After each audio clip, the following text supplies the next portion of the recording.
Big boss ಮನೆಯಲ್ಲಿ ತ್ರಿವಿಕ್ರಮ್ಗೆ warning ಕೊಟ್ಟ Bhavya Gowda. So ಹೊಸ ಗೇಮ್ನಲ್ಲಿ ಹೊಸ ಟ್ವಿಸ್ಟ್ ಸಿಕ್ಕಿದೆ ವೀಕ್ಷಕರೇ. ಬನ್ನಿ ಏನಾಯ್ತು ನೋಡ್ಕೊಂಬರೋಣ. ಈ ವಿಡಿಯೋ ನೋಡೋಕೆ ಮೊದಲು ನೀವು ನಮ್ಮ ಚಾನಲ್ಗೆ ಸಬ್ಸ್ಕ್ರೈಬ್ ಆಗಿಲ್ಲ ಅಂದರೆ ಕೂಡಲೇ ಸಬ್ಸ್ಕ್ರೈಬ್ ಆಗಿ, ಹಾಗೆ ಪಕ್ಕದ ಬೆಲ್ ಐಕಾನ್ ಕ್ಲಿಕ್ ಮಾಡ್ಕೊಳ್ಳಿ ವೀಕ್ಷಕರೇ. ಬಿಗ್ ಬಾಸ್ ಸೀಸನ್ 11 ಮುಕ್ತಾಯದ ಹಂತದಲ್ಲಿದೆ. ಸದ್ಯ ಬಿಗ್ ಬಾಸ್ ಮನೆಯಲ್ಲಿ ಒಟ್ಟು 8 ಸ್ಪರ್ಧಿಗಳು ಉಳಿದುಕೊಂಡಿದ್ದಾರೆ. ಈ 8 ಸ್ಪರ್ಧಿಗಳು 5 ಮಂದಿ ಫಿನಾಲೆಗೆ ಎಂಟ್ರಿ ಕೊಡಲಿದ್ದಾರೆ. ಉಳಿದ 3 ಸ್ಪರ್ಧಿಗಳು ಆಚೆ ಹೋಗಲಿದ್ದಾರೆ. ಬಿಗ್ ಬಾಸ್ ಮನೆಯಲ್ಲಿ ಸ್ಪರ್ಧಿಗಳು ಕಡಿಮೆ ಆಗ್ತಾ ಹೋಗ್ತಿರೋ ಹೊತ್ತಲ್ಲೇ ಭವ್ಯಗೌಡ ತ್ರಿವಿಕ್ರಮ್ ಖಡಕ್ ವಾರ್ನಿಂಗ್ ಕೊಟ್ಟಿದ್ದಾರೆ.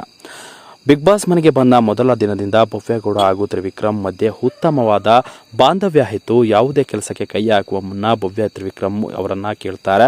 ಟಾಸ್ಕ್ ಮುಗಿಸಿದ ಬಳಿಕವೂ ಮತ್ತೆ ಭವ್ಯಗೌಡ ತ್ರಿವಿಕ್ರಮ್ ಕುಳಿತುಕೊಂಡು ಮಾತನಾಡುತ್ತಾರೆ. ಜೊತೆಗೆ ಅವರಿಂದ ಬಂದ ಸಮಸ್ಯೆಯನ್ನು ಬಗೆಹರಿಸಿಕೊಳ್ಳುತ್ತಾರೆ. ಆದರೆ ಸೆಮಿಫಿನಾಲೆ ಹೊತ್ತಲ್ಲೇ ಭವ್ಯಗೌಡ ಹಾಗೂ ತ್ರಿವಿಕ್ರಮ್ ಗಲಾಟೆ ಮಾಡಿಕೊಂಡಿದ್ದಾರೆ. ರಿಲೀಸ್ ಆದ ಪ್ರೊಮೋದಲ್ಲಿ ಬಿಗ್ ಬಾಸ್ ಮನೆ ಮಂದಿಗೆ ವಾರದ ಟಾಸ್ಕ್ ಕೊಟ್ಟಿದ್ದಾರೆ. ಆಗ ತ್ರಿವಿಕ್ರಮ್, ಭವ್ಯಗೌಡ, ಮೋಕ್ಷಿತ ಹಾಗೂ ಧನರಾಜ್ ಈ ಟಾಸ್ಕ್ ಆಡುತ್ತಿದ್ರು. ಇದೇ ಟಾಸ್ಕ್ನಲ್ಲಿ ತ್ರಿವಿಕ್ರಮ್ ಮೋಸದಾಟ ಆಡುತ್ತಿದ್ರು. ಆಗ ಹನುಮಂತ ಅದಕ್ಕೆ ಫೌಲ್ ಅಂತ ಹೇಳಿದ್ದಾರೆ. ಆಗ ಭವ್ಯ, ಹನುಮಂತ ಅದು ಫೌಲ್ ಅಲ್ಲ, ಮತ್ತೆ ಆಡಬೇಕು ಎಂದು ಕೂಗಾಡಿದ್ರು. ಮತ್ತೆ ಬಿಗ್ ಬಾಸ್ ತ್ರಿವಿಕ್ರಮ್ ಮತ್ತೆ ಟಾಸ್ಕ್ ಆಡಬೇಕು ಎಂದು ಹೇಳಿದ್ದಾರೆ. ಆಗ ಭವ್ಯಗೌಡ ಚಪ್ಪಾಳೆ ತಟ್ಟಿ ಥ್ಯಾಂಕ್ ಯು ಬಿಗ್ ಬಾಸ್ ಅಂತ ಹೇಳಿದ್ದಾರೆ. ಇದೇ ವಿಚಾರಕ್ಕೆ ಈ ಇಬ್ಬರ ಮಧ್ಯೆ ಗಲಾಟೆ ನಡೆದಿದೆ. ಆಗ ಸಿಟ್ಟಿನಿಂದ ತ್ರಿವಿಕ್ರಮ್ಗೆ ಭವ್ಯಗೌಡ ನನ್ನಿಂದ ದೂರವಿರಿ ಅಂತ ಹೇಳಿದ್ದಾರೆ ವೀಕ್ಷಕರೇ. ಮೋಸದ ಆಟದಿಂದ ಸಿಕ್ಕಿಬಿದ್ದ ತ್ರಿವಿಕ್ರಮ್ಗೆ ಗ್ರಹಚಾರ ಬೀಡಿಸಿದ ಭವ್ಯಗೌಡ ವಾರ್ನಿಂಗ್ ಕೊಟ್ಟು ಇದೀಗ ದೂರ ಆಗಿದ್ದಾರೆ.